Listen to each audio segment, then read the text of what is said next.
8 из 11 регионов Дальневосточного федерального округа перевыполнили федеральную программу расселения аварийного жилья на 2020 год.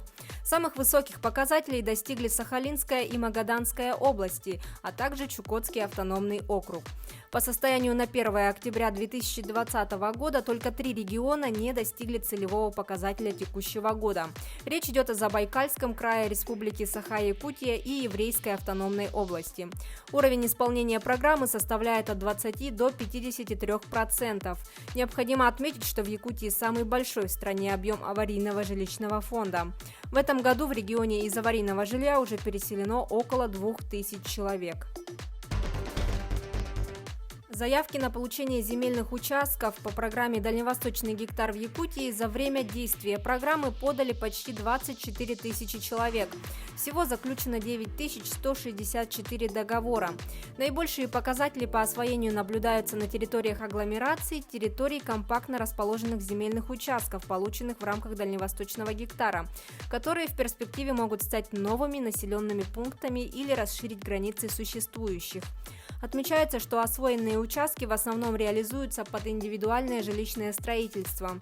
Напомним, что Минвостокразвитие внесло в правительство Российской Федерации законопроект, который позволит получать второй дальневосточный гектар при успешном освоении первого. Документ подготовлен по поручению премьер-министра России Михаила Мишустина, который он дал в августе по итогам рабочей поездки на Дальний Восток. Первый этап строительства мусорного полигона в Якутии планируется завершить в 2022 году.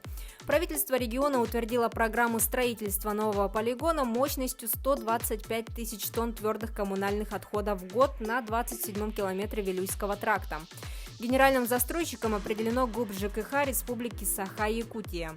На сегодняшний день на площадке будущего строительства определены места заезда спецтранспорта на полигон, согласовано техническое задание на проектирование объекта, выполнены полевые работы по инженерным изысканиям. После прохождения государственной экологической экспертизы в первом квартале 2021 года начнется процесс по переводу земельных участков будущего строительства с земель сельхозназначения на промышленные. Для получения финансирования из федерального бюджета необходимо, чтобы к 1 апреля городской полигон был полностью закрыт и выведен из государственного реестра объектов размещения ТКО. При этом до ввода нового полигона будет запущен пункт временного накопления отходов, который в последующем также будет ликвидирован. Компания «Мечел» объявила о продлении годового договора на поставку угля южнокорейской STX Corporation. Согласно контракту, до декабря 2021 года «Мечел» поставит в адрес STX Corporation до 1 миллиона тонн продукции коксующегося и энергетического угля производства Якутугля и Южного Кузбасса. По условиям договора STX Corporation будет предоставлять финансирование сделок при поставках угольной продукции в страны Азиатско-Тихоокеанского региона.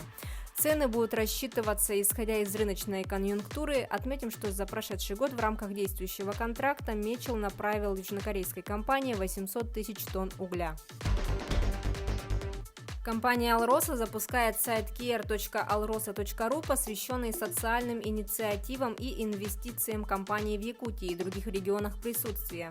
Задача проекта – рассказать населению регионов, где работает «Алроса», о социальных, благотворительных и экологических проектах, о направляемых на благотворительность и развитие регионах средствах, сформировать обратную связь между обществом и специалистами, ответственными за реализацию данных проектов со стороны получателей. Кроме того, сайт поможет поддерживать диалог с представителями государственных и региональных органов власти, которые заинтересованы в актуальной информации о статусе ключевых социальных инициатив, реализуемых компанией в тесном сотрудничестве с ними. Сейчас на сайте размещены сведения, видео и фотоматериалы о более чем 70 проектах «Алроса» в Якутии и за ее пределами. Со временем здесь появится информация и о других инициативах, поскольку компания реализует более 500 проектов ежегодно. В Якутии на поддержку фермеров по нацпроекту «Малое и среднее предпринимательство» выделили более 182 миллионов рублей в этом году. В том числе средства направили на конкурс «Агростартап», поддержку субсидиями и компенсацию части расходов сельскохозяйственных кооперативов. Общая сумма освоенных средств в данный момент составляет более 120 миллионов рублей, это 66% от плана. Полное освоение средств запланировано в ноябре. Всего по результатам 2 конкурсов среди начинающих предпринимателей «Агростартап» поступило более 240 заявок со всех районов республики на сумму свыше 800 миллионов рублей. Из них допущены 158 претендентов.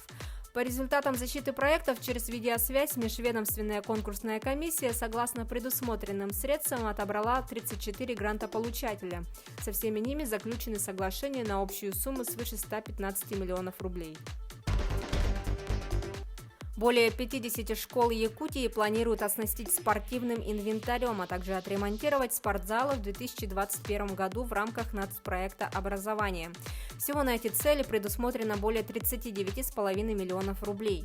Отметим, что в рамках нацпроекта в этом году 25 школ в сельской местности и малых городах республики ждут обновления материально-технической базы для занятий физкультурой. Это были новости экономики. Выпуск подготовила Нурбуяна Иванова.